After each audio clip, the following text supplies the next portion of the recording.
दोस्तों, welcome to my YouTube channel Centre for Success में आपका स्वागत है। जैसे कि दोस्तों हम सभी लोगों को पता है कि हम लोगों ने कल 50 क्वेश्चन को कवर कर लिए थे। आज हम 51 क्वेश्चन से स्टार्ट करेंगे। ठीक है, तो 51 वाला क्वेश्चन हमारा क्या था? 50 वाला तो मानव शरीर में सबसे अधिक मात्रा में पाए जाने वाला तत्व होता है कौन सा? वो ऑक्सीजन। यहाँ तक हम लोग कंप्लीट कर चुके थे वीडियो को। अब आगे इसको कंटिन्यू करते हैं। ठीक है दोस्तों, देखते हैं 51 वाला क्वेश्चन क्या कहता है। मनुष्य के रक्तचाप को किस धमनी से मापा जाता है? कोई बताएगा? मनुष्य को किस धमनी से मापा जाता है? तो जो होता है ब्रैकियल धमनी। ओके, ब्रैकियल धमनी, इस धमनी से इसको मापा जाता है। ठीक है, अब देखते हैं 52 वाला क्वेश्चन क्या बोलता है। देखिए, हास्य गैस का रासायनिक नाम क्या है? तो नाइट्रस ऑक्साइड होता है। हास्य रस का रासायनिक नाम क्या है? नाइट्रस ऑक्साइड होता है। और कैलकुलस का आविष्कारक कौन है? कैलकुलेशन है जो बोलते हैं ना, कैलकुलेटर, उसी को क्या बोलते हैं? कैलकुलेटर। ठीक है, कैलकुलस के आविष्कारक कौन है? Isaac Newton. जो कैलकुलेटर है उसको हम कैलकुलस बोलते हैं। कैलकुलस के आविष्कारक कौन होते हैं? Isaac Newton. कौन है? Isaac Newton. ये वाला क्वेश्चन पूछ लिया जाता है कभी कभी हमारे एग्जामों में, याद रखना, आइजैक न्यूटन होते हैं। ठीक है, नेक्स्ट क्वेश्चन देखते हैं। नेक्स्ट क्वेश्चन क्या बोलता है? ये वाला भी क्वेश्चन कई बार आता है। शकलकंद किसका रूपांतरण है? तो ये किसका है? जड़ का है। कभी कभी इस तरीके के क्वेश्चन पूछ लिए जाते हैं। ठीक है, एड्स के विषाणु किसे नष्ट कर देते हैं? जो एड्स होता है रोग, ठीक है, उसके विषाणु किसे नष्ट कर देते हैं? तो ये होते हैं लिम्फोसाइट। ठीक है, लिम्फोसाइट। ठीक है, याद रखना, लिम्फोसाइट को नष्ट कर देते हैं एड्स के विषाणु। ठीक है, नेक्स्ट क्वेश्चन क्या है? नेक्स्ट क्या है? उंगली के नाखून में विद्यमान प्रोटीन है, कौन सी होती है? ग्लोबिन प्रोटीन होती है। उंगली होती है, उंगली के नाखून में प्रोटीन रहती है, विद्यमान रहती है ना, प्रोटीन रहती है। तो कौन सी?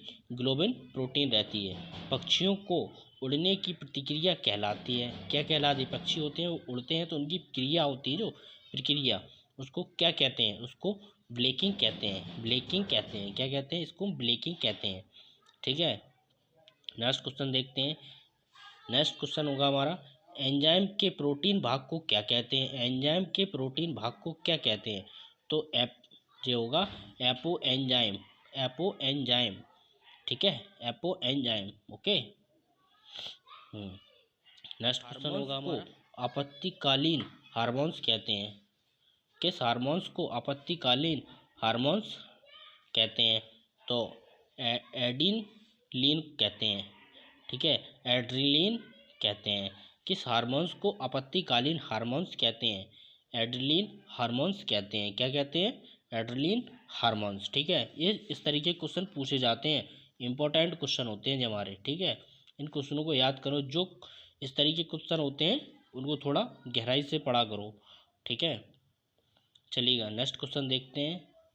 बुद्धि, जो देखिए, बुद्धि का केंद्र स्थित मस्तिष्क में। ठीक है, बुद्धि का केंद्र होता है वो प्रमस्तिष्क का होता है, प्रमस्तिष्क में होता है। जो सिर में प्रमस्तिष्क होता है उसी में होता है। ठीक है, कौन सा एंजाइम एकत्र का थक्का बनने में सहायता करता है? ये होता है रेनिन। कौन सा होता है? रेनिन। ओके, नेक्स्ट क्वेश्चन कौन सा होगा हमारा? देखिएगा 61 वाला क्वेश्चन होगा हमारे शरीर में कार्बोहाइड्रेट के पाचन के लिए कौन सा एंजाइम उत्तरदायी है? तो बताएगा कोई? कौन सा एंजाइम उत्तरदायी होता है? एमाइलेज। Okay, amylase. ठीक है, देखिएगा, कार्बोहाइड्रेट के पाचन के लिए कौन सा एंजाइम उत्तरदायी होता है? तो एमाइलेज। ओके, नेक्स्ट क्वेश्चन क्या होगा? केंद्रक का विभाजन क्या कहलाता है? केंद्रक का विभाजन क्या कहलाता है? तो कैरियोकाइनेसिस। Okay, karyokinesis. ठीक है, नेक्स्ट क्वेश्चन क्या होगा हमारा? नेक्स्ट क्वेश्चन होगा हमारा 63 वाला। 63 का क्वेश्चन क्या होगा? विज्ञान की वह शाखा जो बुढ़ापे की प्रतिक्रिया का अध्ययन करती है, क्या कहलाती है? जीरो एंटोलॉजी। ओके, जीरो एंटोलॉजी कहलाती है। क्या कहलाती है? Zero ontology. विज्ञान की वह शाखा जो बुढ़ापे की प्रतिक्रिया का अध्ययन करती है, वह क्या कहलाती है? जीरो एंटोलॉजी। ओके। प्रोटीन की इकाई क्या कहलाती है? अमीनो अम्ल कहलाती है। अमीनो अम्ल। ठीक है। हमारे शरीर में किस अंग में एंटीबॉडी बनते हैं? बताएगा कोई? एंटीबॉडी किससे बनते हैं हमारे शरीर में? तो जो है टॉसिन में। ठीक है, टॉसिन। ओके, इसमें हमारे एंटीबॉडी बनते हैं। ठीक। नेक्स्ट क्वेश्चन क्या होगा हमारा? नेक्स्ट क्वेश्चन हम देखेंगे, जीवाणुओं की कोशिका भित्ति बनी होती है वसा एवं सेलुलोज। ओके, सेलुलोज की। ठीक है, वसा एवं सेलुलोज की। प्लाज्मा झिल्ली किसकी बनी होती है? बताओगा कोई? प्लाज्मा की झिल्ली बनी होती है, वो किसकी बनी होती है? तो लिपिड एवं प्रोटीन की। ठीक है। हाँ। कोशिका भित्ति का मुख्य अवयव है सेलुलोज। कोशिका भित्ति का मुख्य अवयव है सेलुलोज। ओके। नेक्स्ट क्वेश्चन क्या होगा हमारा? जीन को वाहन करने वाली अनुवांशिक इकाई है। जीन को वाहन करने वाली अनुवांशिक इकाइयाँ क्या कहलाती हैं? तो क्या है? गुणसूत्र होती हैं। क्या होती हैं? गुणसूत्र होती हैं हमारी। ठीक है दोस्तों। नेक्स्ट क्वेश्चन देखते हैं हम लोग 70 वाला। नेक्स्ट क्वेश्चन कौन सा है? 70। नाइट्रोजन किसका अनिवार्य घटक होता है? तो प्रोटीन का होता है। नाइट्रोजन किसका अनिवार्य घटक होता है? तो प्रोटीन का होता है। सिगरेट के धुएं का मुख्य प्रदूषक है क्या? सिगरेट के धुएं का मुख्य प्रदूषक होता है, क्या होता है? कार्बन मोनोऑक्साइड और निकोटीन। ठीक है। सिगरेट के धुएं का मुख्य प्रदूषक सबसे ज़्यादा किससे होता है? तो कार्बन मोनोऑक्साइड और निकोटीन से। ओके, ये क्वेश्चन पूछ लिए जाते हैं, इंपॉर्टेंट क्वेश्चन है आप लोगों के, इसलिए ध्यान से इन लोगों को पढ़ा। ठीक है। नेक्स्ट क्वेश्चन कौन सा है हमारा? ठीक है। तत्वों का सबसे पहले वर्गीकरण किसने किया था? तो न्यूजीलैंड ने किया था। ओके। हाँ। नेक्स्ट क्वेश्चन क्या होगा? बेसेमर कंटेनर का उपयोग किसको प्राप्त करने में होता है? तो कास्ट आयरन से स्टील में। देखो, है आपका टेक्निकल का क्वेश्चन, इसलिए कह रहे हैं थोड़ी थोड़ी जीके की ऐसे क्वेश्चन साइंस से रिलेटिव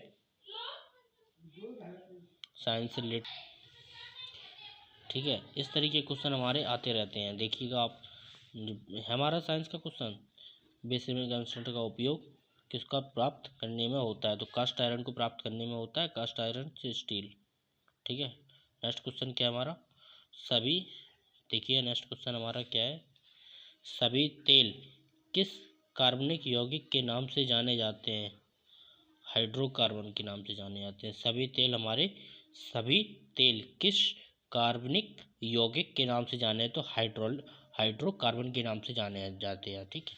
और नेक्स्ट क्वेश्चन क्या होगा हमारा? नेक्स्ट क्वेश्चन होगा, सूक्ष्म सेल का एनोड बना होता है किसका? कार्बन का। सूक्ष्म सेल का एनोड बना होता है किसका? कार्बन का बना होता है। ओके। लाल चींटियों में, देखिएगा, लाल चींटियों में कौन सा अम्ल पाया जाता है? तो फॉर्मिक अम्ल पाया जाता है। कौन सा? फॉर्मिक अम्ल पाया जाता है, फॉर्मिक अम्ल। शीशे से, ठीक है, शीशे के संचालन वाले सेल में किस अम्ल का प्रयोग होता है? तो फास्फोरिक अम्ल का प्रयोग होता है। ठीक है, शीशे के। नेक्स्ट क्वेश्चन कौन सा हमारा होगा? 79 वाला। ये क्या होगा 79 वाला क्वेश्चन? किस तत्व के गुणों को प्रदर्शित करता है? परमाणु क्रमांक को। ठीक है, परमाणु क्रमांक को प्रदर्शित करता है। विद्युत रूप परमाणु होता है। विद्युत रूप परमाणु होता है किसको? उदासीन को। ठीक है, उदासीन होता है विद्युत रूप से परमाणु में। ओके। नेक्स्ट क्वेश्चन क्या होगा हमारा? नेक्स्ट क्वेश्चन हमारा क्या होगा? नेक्स्ट क्वेश्चन होगा हमारा, जी देखिएगा 80 81 वाला हमारा नेक्स्ट क्वेश्चन हो, महासागर में डूबी हुई वस्तुओं की महासागर में डूबी हुई वस्तुओं की स्थिति जानने के लिए प्रयुक्त यंत्र होता है कौन? सोनार होता है। ये आपका इम्पोर्टेंट क्वेश्चन है, कई एग्जामों में पूछा भी गया है, हो सकता है कुछ लोग इसको पहले से भी जानते हों। इसलिए महासागर में डूबी हुई वस्तुओं की स्थिति जानने के लिए प्रयुक्त होता है सोनार। ठीक है। सेकंड के लोलक की काल आवर्त कितनी होती है? सेकंड के लोलक की आवर्तकाल 2 सेकंड होती है।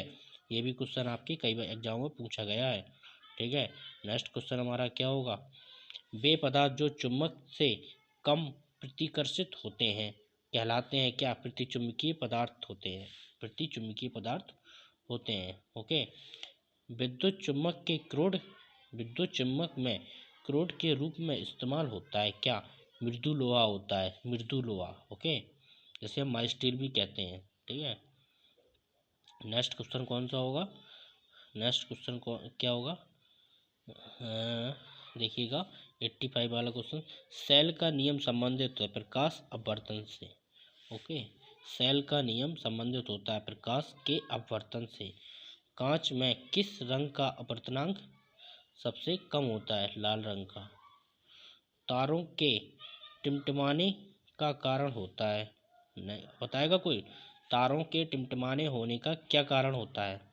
नेक्स्ट क्वेश्चन, चलो देखते हैं। नेक्स्ट आंसर देखते हैं इसका।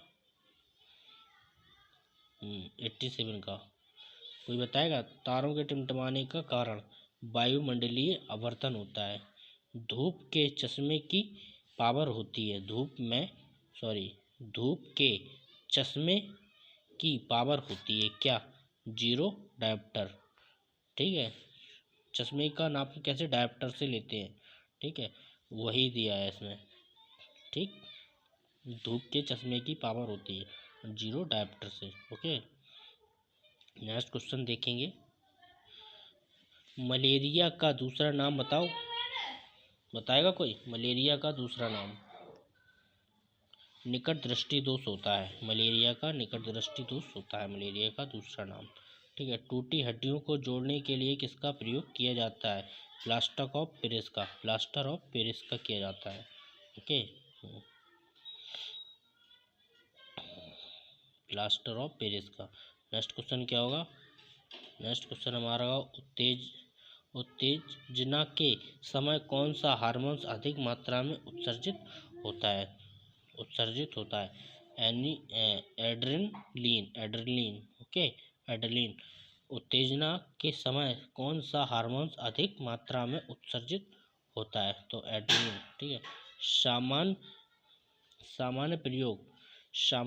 सामान्य प्रयोग में आने वाला मसाला लौंग कहाँ से प्राप्त होता है? फूल की कली से, फूल की कली से होता है। ओके, फूल की कली से होता है। नेक्स्ट क्वेश्चन कौन सा होगा? 93, सबसे तेजी से बढ़ने वाला पौधा होता है? यूकेलिप्टस, जो अधिकांश आप लोगों ने देखी होंगी, हम लोगों के यहाँ पाई भी जाती है। सबसे तेजी से और कम समय में अधिक लंबा होना। ठीक है, हाँ, यूकेलिप्टस। शकलकंद किसका रूपांतरण है? जी क्वेश्चन हम दोबारा इसको देख रहे हैं। ठीक है, शकलकंद किसका रूपांतरण होता है? तो जड़ का होता है। ओके, नेक्स्ट क्वेश्चन देखते हैं हम लोग। देख लिया आपने, शकलकंद किसका रूपांतरण होता है? तो शकलकंद हमारा किसका रूपांतरण होता है? ये बताएगा? जड़ का होता है। किसका होता है? शकलकंद किसका रूपांतरण है? जड़ का रूपांतरण होता है। ठीक है, ये हमारा क्वेश्चन होगा जड़ का। ठीक है। हर्ट्ज किसके मापन की इकाई है? हर्ट्ज आवृत्ति को हर्ट्ज की आवृत्ति होती है। हर्ट्ज से हम आवृत्ति को मापते हैं। ओके, नेक्स्ट क्वेश्चन क्या होगा हमारा? ये कई बार पूछा जाता है क्वेश्चन आपका, हर्ट्ज वाला। ठीक है। नेक्स्ट क्वेश्चन क्या होगा? नेक्स्ट क्वेश्चन होगा, आवर्त सारणी का आविष्कार किसने किया था? तो मेंडलीव के द्वारा आवर्त सारणी का आविष्कार किया गया था। ठीक है। प्लाज्मोसिडियस विक्स रोग का कारण होता है? तो मलेरिया द्वारा होता है। ठीक है, प्लाज्मोमिक्स विवाक्स किस रोग का कारण होता है? तो मलेरिया के द्वारा इसको जिस रोग होता है हमारा। ठीक है, नेक्स्ट क्वेश्चन क्या होगा? नेक्स्ट क्वेश्चन होगा हमारा 98। ठीक है, 98 हमारा क्वेश्चन होगा। ये हमारा क्वेश्चन होगा, क्लोरोफिल का खनिज घटक है, कौन सा है? मैग्नीशियम। Okay, magnesium. विद्युत, ठीक है, विद्युत मोटर एसी के आविष्कारक कौन थे? Nikola Tesla. एसी के, ये तो कई बार क्वेश्चन पूछा भी जाता है, और ठीक है, और ये चीज़ हमें पता भी होना चाहिए, कॉमन क्वेश्चन है। विद्युत मोटर एसी के आविष्कारक कौन है? Nikola Tesla. ओके, अब हमारा नेक्स्ट क्वेश्चन होगा। ठीक है, नेक्स्ट क्वेश्चन है इस वीडियो का 100वां। ठीक है, क्या होगा? जहाज की गति की अभिव्यक्ति होती है। जहाज की गति की अभिव्यक्ति होता है किससे? यानी जहाज की गति हम किसके द्वारा नापते हैं? तो नॉट में नापते हैं। ओके, ठीक है, जहाज की गति किस में नापते हैं? नॉट्स में। अगर आपको वीडियो अच्छी लगी हो तो कमेंट करके प्लीज़ अगर आप बताएंगे तो हम नेक्स्ट इसका जीके के ही और लेके आएंगे, नहीं टेक्निकल की कोशिश करेंगे, टेक्निकल आ जाएंगे। ओके, चलिए दोस्तों, अगर वीडियो अच्छी लगे तो प्लीज़ चैनल को लाइक करें, शेयर करें और सब्सक्राइब करिए। ठीक है, थैंक यू दोस्तों, टेक केयर।